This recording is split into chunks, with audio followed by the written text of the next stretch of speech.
to Amanda Tapping.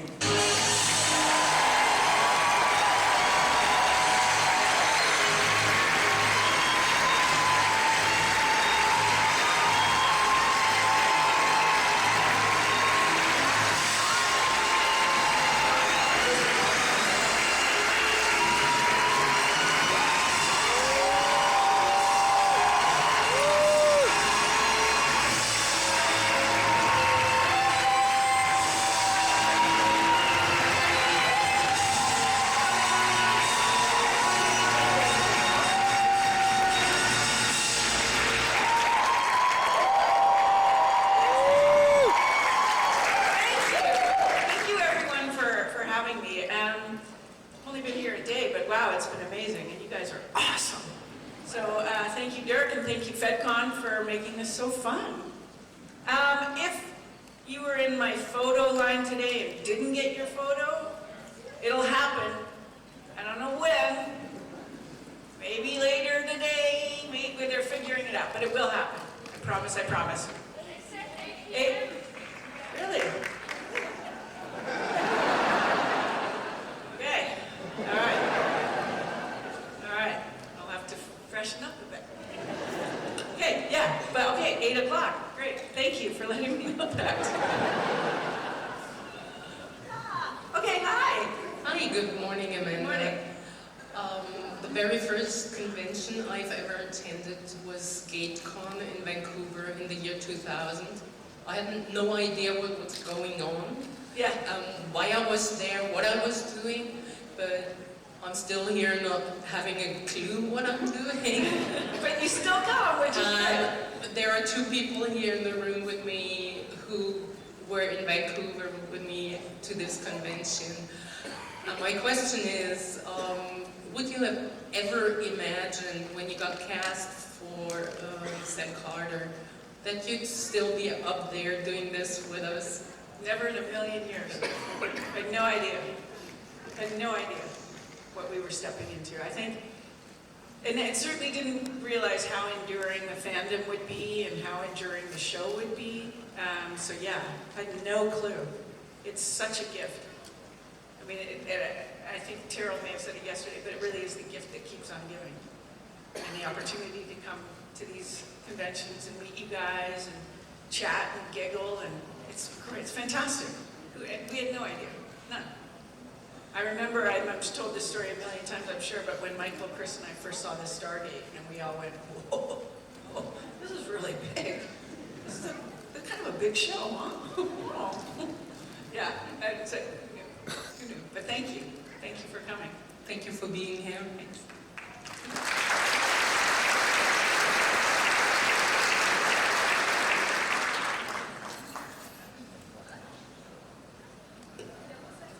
On? Yes, now it is. I'm close enough to the mic, guys. My question is a follow-up to yesterday's. Can you tell us a bit about how Sanctuary came to be and how you were able to move it from the small web show it was to the bigger screen? Yeah. So I think yesterday, like I said, Damien had a spec script. And I said, I don't know, maybe in my meet and greet, but Damien had a spec script and he showed it to Martin Wood and myself. And I loved it. I phoned him right away and I was like, dude, this is amazing. We got to do this. And so he created a company to make it into a web series. But it was really hard to monetize on the web at that time, and we didn't really know what we were doing. We know how to make content, we didn't know what to do with it. But because it got so many views and it did so well, networks started calling and saying, hey, well, what about this as a series? And so we found, through somebody I know, we found private financing for the show. And literally, they gap financed the series. So they would give us a certain amount of money at the beginning of the season and we would have to sell it around the world. And we had a distributor, but there were times when Martin, Damien, and I would like go to England and meet with Sky and whomever, ITV, and buy our show, buy our show. So it was very homegrown in a lot of ways. But I don't think it looked it. Like we had a good team. So we were, it's an independent television series, 75% green green screen, shot on the red camera that had never been done before, and yeah. But the outcome was great. But it was amazing. It's an amazing experience. Thank you. Thank you.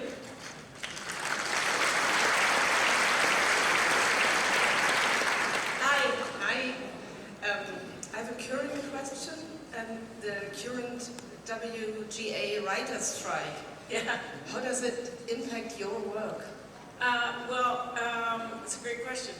I was just on a series, the first season of a new show called The Irrational with Jesse L. Martin, who you may know from The Flash or Law and Order, blah, blah, blah. He's the lead.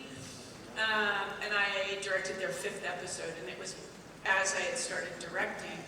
I'd gone through prep with my writer, but it was 2 days into the shoot, and the Writers Guild struck, so my writer had to go home. But because I had a finished script, I was able to continue shooting. We just weren't allowed to change any lines. And they had a finished script for episode 6 and 7 of the series, and they're shooting 7 now, and then they're done for the season. So basically, all the shows in Vancouver that were based out of the States have shut down, or are finishing whatever scripts they have, and then we wait. We wait and see what happens. I think the writers have every right to strike, and in fact, I think it was imperative that they did. And now our contracts are up for the Screen Actors Guild, and my contract for the Directors Guild of America is coming up, so we'll see. Could be very, very lean times right now. I'm fortunate because I have been working this year, and I have a Canadian show that I'm doing in the fall, so I'm very lucky. But yeah, it's going to shut down, and more. So what happened, because the strike was coming, people knew it was going to happen, all the networks held back some of their shows, so they'll have content for their audiences for the next few months. But they weren't picking up any new shows or buying anything or starting new series, so it's going to be scary. We'll see. I think it's supposed to go till, well, who knows? Rumor has it maybe August, September, so yeah. Time to learn how to do cool summer things. Yeah, thank you. Thank you.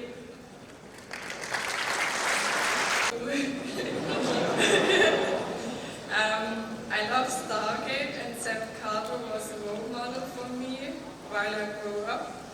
And I don't know if you remember the episode, but in Singularity Season 1 with Cassandra, when you were in the bunker. Yeah, I do remember that. Yeah, you said to her, "You're very brave, remember?" And she answered, "I'm very brave."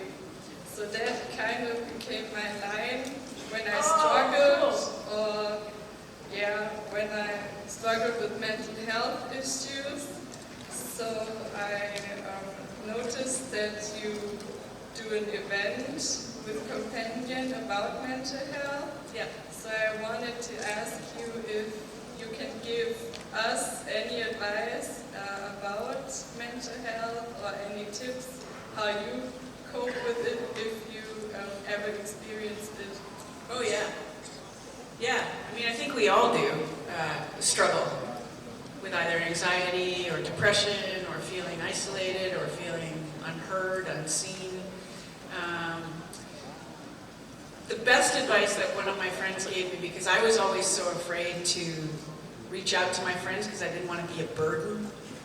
And if I was really struggling with something, I would just sort of shoot myself down the rabbit hole and try to figure it out on my own. And one of my friends said, "You're a really shitty friend." And I went, what? And they said, "Yeah, because you're always there when we need you, but you never share what you're going through. And friends need to share with each other. And part of our need with you, Amanda, is that we need to be able to help you when you need help." And I went, oh, and there I was thinking I was a great friend because I wasn't bothering you. And so the lesson learned was reach out to people. Reach out to your friends, reach out to the fandom, reach out to your family, but talk about it. The only way we're ever going to destigmatize these very real feelings that we have is if we talk about them. And so my girlfriends literally pulled me out of the rabbit hole. And every once in a while, when they sense that I'm going to dive back down there, they're like, "No, tapping, come on. So I'm fortunate in that my friends recognized that I was struggling, and that they reached out. But biggest piece of advice, do not do it alone. And you may feel like you're alone, but there are a million people that you can reach out to. There's so many resources. You can even go online and talk to people, other fans, you know? There's always somebody who will listen. So I think that's my biggest piece of advice.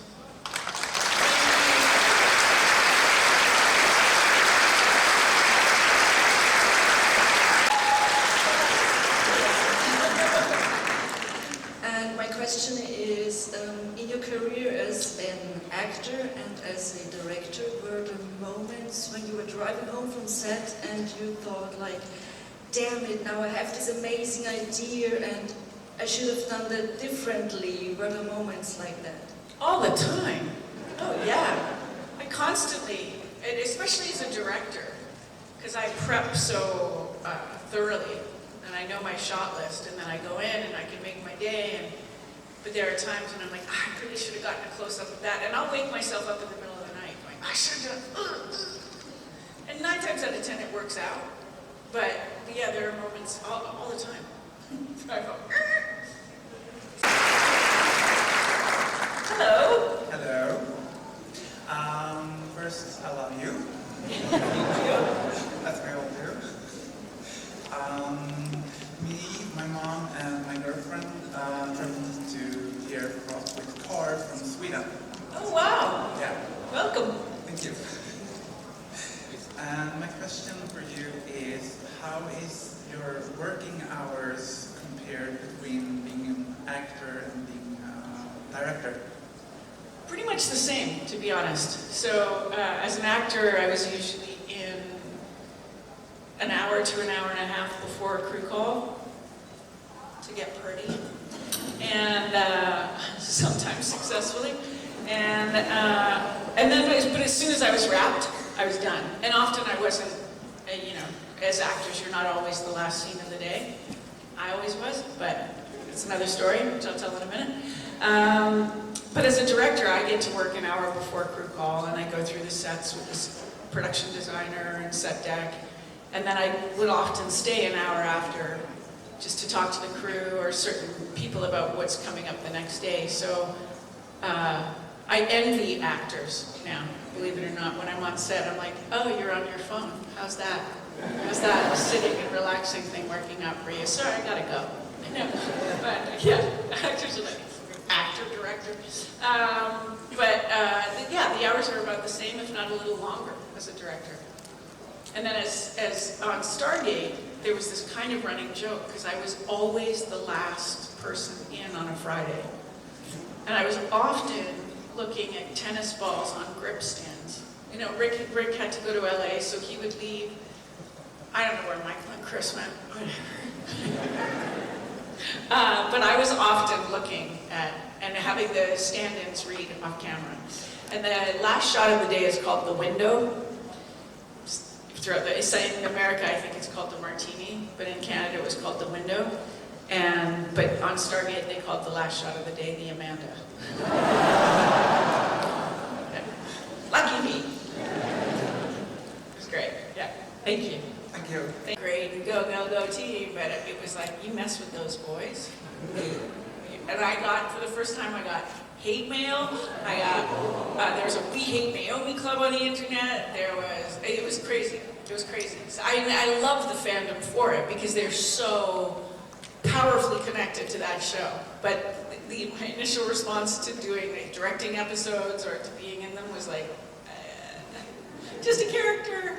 I didn't write the script. Yeah. Thank you. Thank you.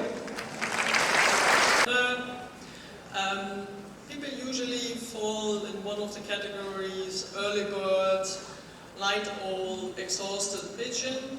You seem to be an early bird with full of energy.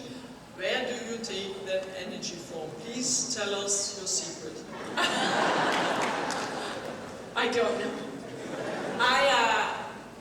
So I haven't really slept properly in 2 nights, and I think it's just pure adrenaline at this point. And I think really, like most people, I'm getting a lot of energy from you guys. I'm a succubus. You know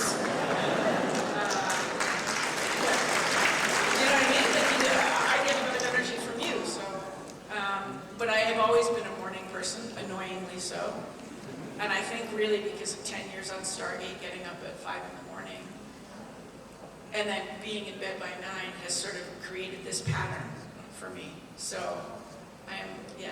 Robin Dunn used to hate me on Sanctuary. Because he'd come into the trailer and I'd be like, Robin, good morning! And he'd be like, oh, fuck. And same with Michael and Chris, to a degree also. Shut up. But how was your night? What are you doing? Yeah, I'm an annoying morning person. And then I fall asleep watching television at night. I think it's a good pattern. Okay, for the television, any other incidents with naked attraction? No. No. Do you guys know this show? We've talked about the show, Naked Attraction. We talked about it at Gavin, but has anyone seen the show Naked Attraction?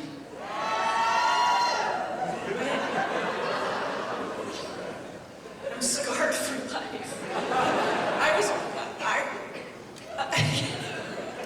I was gobsmacked. I was watching it going, what is this show? Like, what is it? Oh, they really are actually totally naked. Why would you? Okay. Anyway, yeah, no, I haven't seen it since because I think it left little trauma bonds in my brain. Not to say there's anything wrong with it, but it's just very weird to see it on your telly. Hello. Oh, wow! You look fantastic. Thank you. So I was wondering if you have a project or goal, either professionally or private, that you haven't achieved yet and that you would still really like to do. Yes, thank you for asking. There's two things, and I've talked about this before, and this film seems to be taking forever to come off the ground. I want to direct a feature film. So, to that end, I was attached to a movie, which I think is going to be quite phenomenal. It's called Homeless, and it's about a young person who ages out of the foster care system. And this happens all the time around the world. But our story is particular to Vancouver, and it's based on a real person who is part of the whole process. And they age out, and there's really no one to care for them at 18. It's like, you're out the door and good luck. And they eventually end up on the streets of the downtown east side of Vancouver. And it's just about the community and not only their struggle, but their triumphs. And really what we wanted to do was shine a spotlight on the downtown east side, which is very impoverished, a lot of mental health issues, a lot of issues with drugs, massive issues with the unhoused. And so it's just a film I think that's very relevant right now because I think homelessness is becoming a much bigger issue than it was pre-pandemic. And so yeah, I'm really excited to get that off the ground. It's an uplifting story, believe it or not. So it is about community, but yeah. Thank you. Thank you.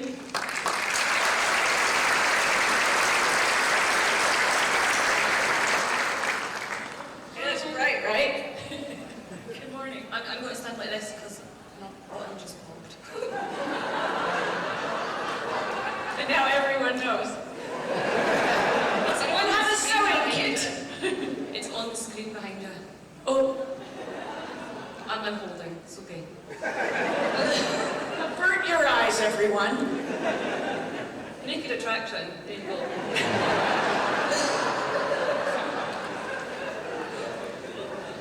I'm not going to lie, I forgot the question. What is the craziest rumour you've ever heard about yourself? Oh, well, that I'd slept with individually, that I'd slept with Richard or Michael or Chris. It's like you can't be an actress, back then anyway, on television with a group of men and not have everyone think that you've slept with all of them. I have not slept with any of them, just to be clear. But that always bothered me so much. It was like, why? Because I'm the girl on the show, so automatically I must need to sleep with my male co-stars. But that was that kind of endured and then comes back and then endures. I mean, yeah, that's the one that bugs me because you can't. Once that gets out there, there's always going to be somebody who believes it. Always. Always, no matter what you do. Thank you. It's about to win. Hi. Hi, I want to ask you, did you sometimes laugh when Tia looked grumpy and serious, pulling down the corners of his mouth so much? A great question, and yes, all the time. Because Christopher is not a serious person. Like, he's just a very ebullient, funny, loud guy, and when he would, we would, yeah, it cracked us up every time. Because he would generally, right before, we like joke. So it's hard not to laugh. So we did often, yes. Thank you. Thank you.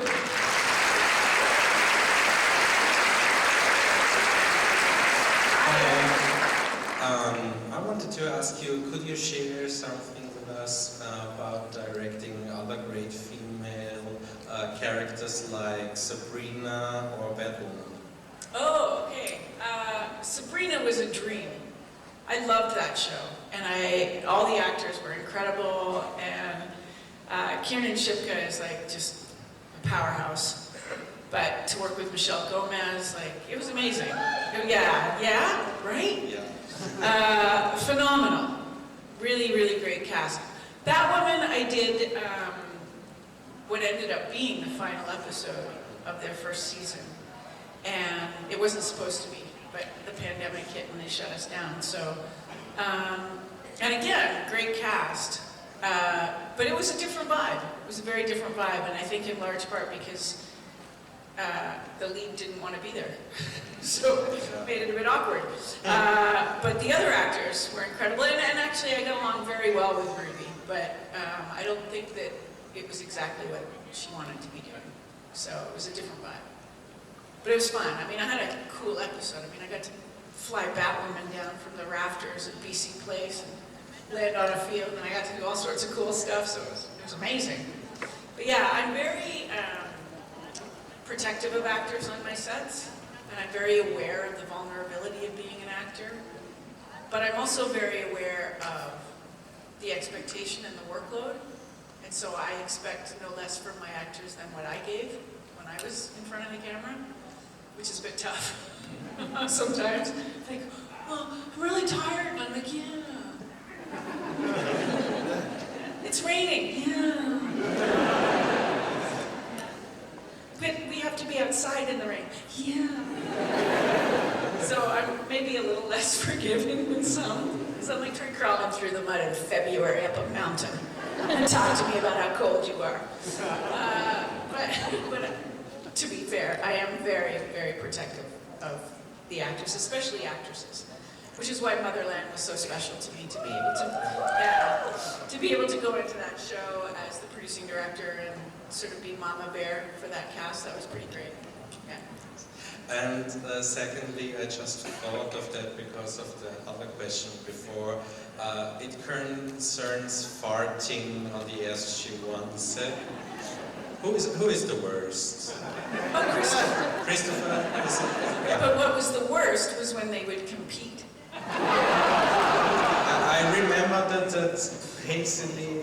No, and Rick and Chris, sometimes Michael, but it was mostly Richard and Chris, who would, was volume, like how loud it was, how... Audible texture. Yeah, texture, yeah. How quickly the room cleared, how viscous it was. I mentioned it's quite an experience. Yeah. But I think most people know this story, but we got our comeuppance with Chris a few times. One where he was strapped down to a table and he let one go. It's like we went to the caterers and like, no more beans, for crying out loud, no more beans.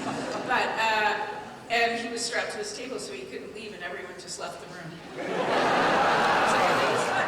And we just left it there. The other one, which was great, was we had full NASA spacesuits. Yeah, and he was put in, and we had somebody there, like an actual tech, who got us into these things. And so Chris was in his, and they sealed it up, and there was a little bit of airflow, and all of a sudden we just watched him go.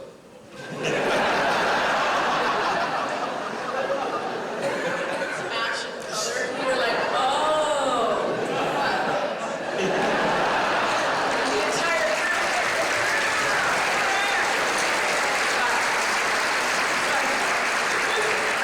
Thank you so much. Thank you. Can you tell us about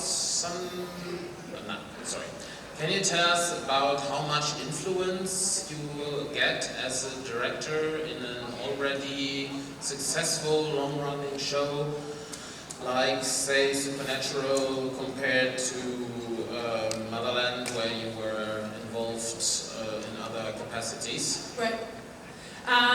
So with Supernatural, well-established show, well-established way of filming the show, well-established look. So the only autonomy you really get, and this is often the case in television. Television is more a producer's medium than a director's in a lot of ways.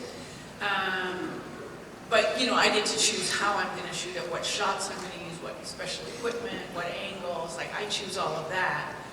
But you are fitting into the pattern of the show. You don't want to suddenly shoot things weird. Say, well, that's not what our show looks like. So you have to watch a lot of the episodes. You get talked through how the show runs. With shows like Motherland, especially in the second season, we sort of changed it up a bit. We had to change certain things. We couldn't have atmospheric smoke because of COVID. So the look of the show was really quite different in season 2 because it had to be. And so we decided to come up with a different game plan now that now that they're not in basic training anymore. We'll give it a different look. So it was fun to be able to sort of, okay, now we're going to do shots that have a lot of movement, and now we're going to do shots that do this. So I had a bit more autonomy on Motherland, but television directing is, I just shot a first season show, and I got to play a little bit with the look of it because it was the first season, and I hadn't seen any episodes yet, so I didn't know what it looked like. So I was like, I'll do this.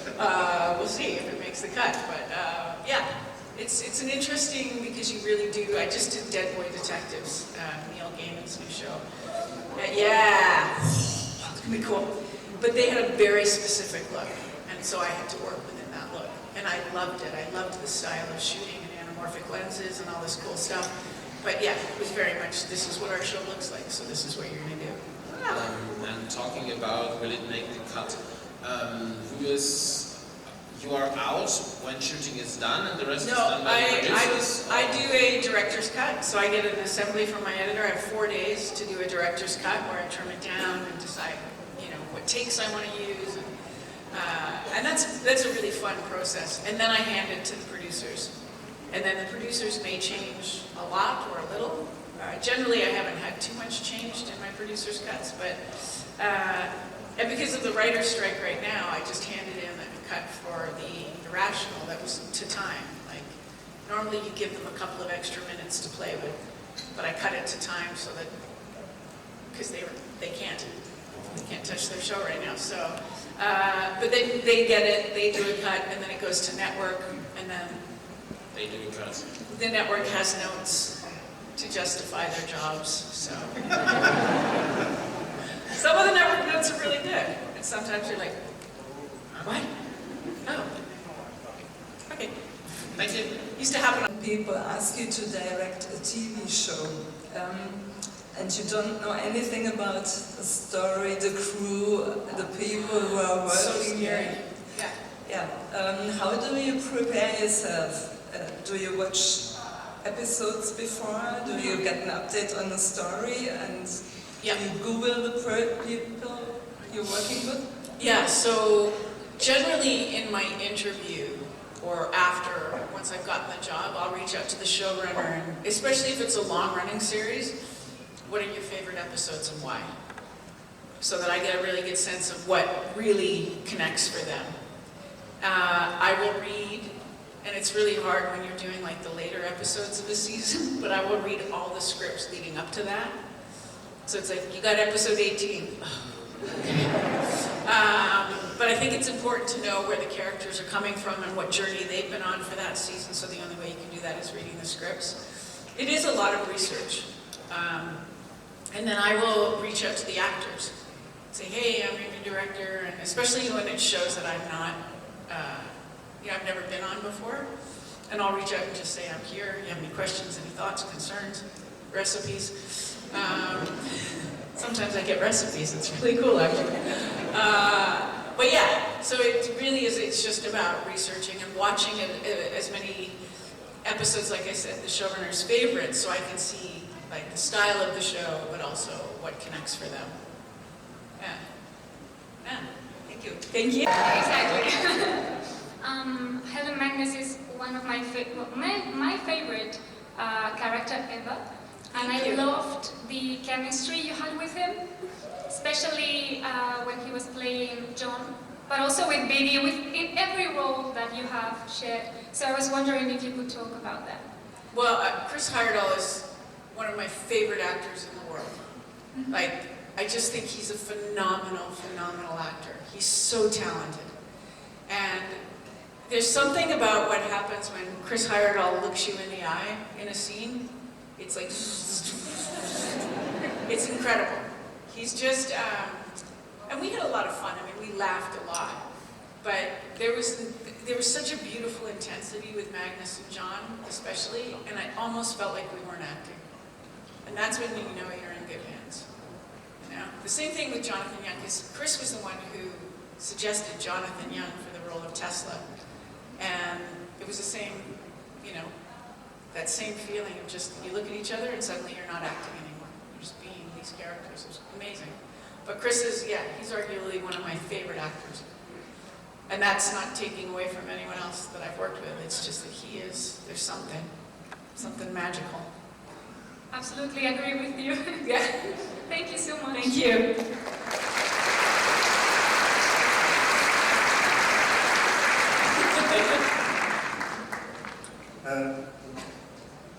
As someone who lived in Tokyo, Japanese tours highly recommended. One thing, I teach technology to kids, oh, cool. So you're a great role model to show up and say, like, it's not just all bespectacled lab coat wearing white men.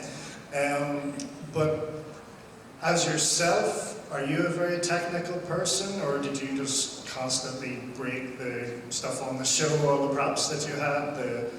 Has that Nicotel fallen apart in your hands or something like that? But there was a few times with the guns where reloading and things broke. But I think we got pretty professional. I'd like to think I'm a pretty technical person and a pretty hands-on kind of person. Like I do all my, not all, because I'm not an electrician or a plumber, but I do a lot of my own home repairs or renovations, and I quite enjoy that. But yeah, the props, especially on Stargate, the Nicotels, those guns, golly, they would break. The top, I can't even do it without feeling like I'm doing something naughty. When it extended, what did it look like? And then the top puffed out a little bit, and and that would often break. Those would break, so you'd be stuck with them fully. Never happens before, I swear. Yeah, exactly, right? Exactly. But sometimes you'd be stuck with a fully upright, stiff, erect. It lasts longer than 8 hours. Yeah, the Viagra guns, they were, and then probably one of my proudest moments on Stargate, technically, was our armorer was really good with us. We spent a lot of time practicing with our guns, and was running down the hallway firing, and then dropping the mag and sticking a new one in while still running and still firing. And it was like, when we did it, we were all so proud of ourselves. We ran, and if only we were chewing gum at the same time, we'd be superheroes. But so those kind of things, I loved learning that kind of stuff. I loved it. I'm not a fan of guns, at all, but I found a zen with my weapon that I was quite proud of. Yeah. Thanks very much. Thank you.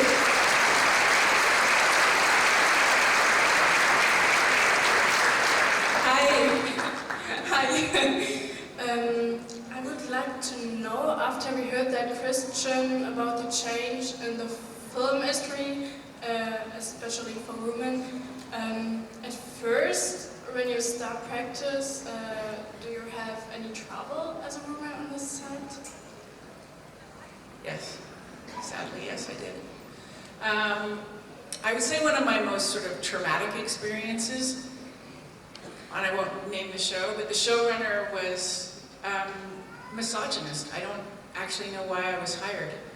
And made my life every day a living hell. I would walk onto set after I'd set up a blocking, and I don't know, I really, at one point I was like, why did you hire me? Just fire me, because I clearly don't want me here. But I would walk onto set, I'd set up the whole shot, and then he would walk on and go, well, what the F is this? You call this a shot? It's like, and I literally cried myself home every night. And then would get up in the morning and cry on the way into work and just go, oh. And I don't know why. I don't know why that was. There was some sort of weird threat, and I had done enough work that I had a body of experience, but for some reason the showrunner was awful. So, to conclude the story in a positive way, at the end of the series, I got a call from one of the producers saying, your episodes were our favorite, they were great, and I was like, huh, interesting. And then years later, I was shooting a show in Budapest, and for some reason, the showrunner popped into my head. And it had been something that had eaten away at me for so long, because I was so hurt by the unfairness of it. There was no reason for him to be such a not nice person. And anyway, he popped into my head, and I'm in Budapest, so I was like, huh. I gotta do something about this. So I went back to my apartment and I sent him an email and just said, hey, I'm here in Budapest filming this show, and for some reason he popped into my head, so I thought I should reach out, and I hadn't talked to him since. And it was years later. And I said, I hope you're well, Amanda. Within half an hour, I got this very long, beautiful email back about class and dignity, and what a great director I was, and what a lovely woman I was, and what a class act I was, and and I was like, everything but the apology, which was okay. I give people the space to figure that out. What they did say was, I've changed the way that I work, and I've put more emphasis on family, and and I was like, great. But it allowed me to close that door, which was wide open at times with a big gust blowing in, and I was like, that one, but it allowed me to close it gently and go, okay. Gave me closure. But that was not uncommon, to have people walk on set and people go, why are you shooting it this way? Why are you doing it this way? You should use this lens. Director of photography, he would go, no, you want a 50 mil lens. And I'm like, no, I want a 32, and I know the difference. So put a 32 on the camera. Yeah, but it's gotten better. And I think I have enough of a reputation now that it's better for me. But yeah, I think I'm just really glad I closed that big loop that was hurting me so much. I think that's another thing that's important to do. I'm very happy.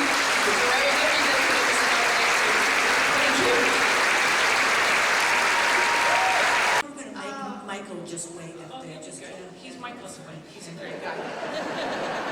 I don't have a question. I just want to tell you that and some numbers that you're awesome, and Samantha Carter has helped me my self-confidence, and you look amazing. And thank you. And thank you for having the courage to come up to the microphone.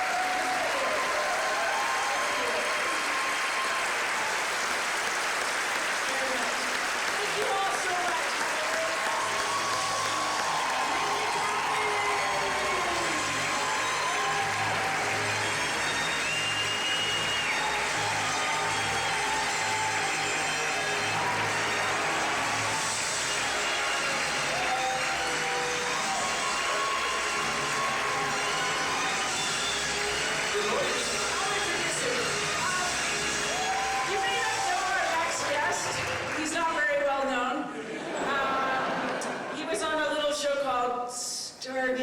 SG-1, and he played a guy who studied Egypt or something. Anyway, he's wonderful, I've heard. And please welcome to the stage, Michael Shanks!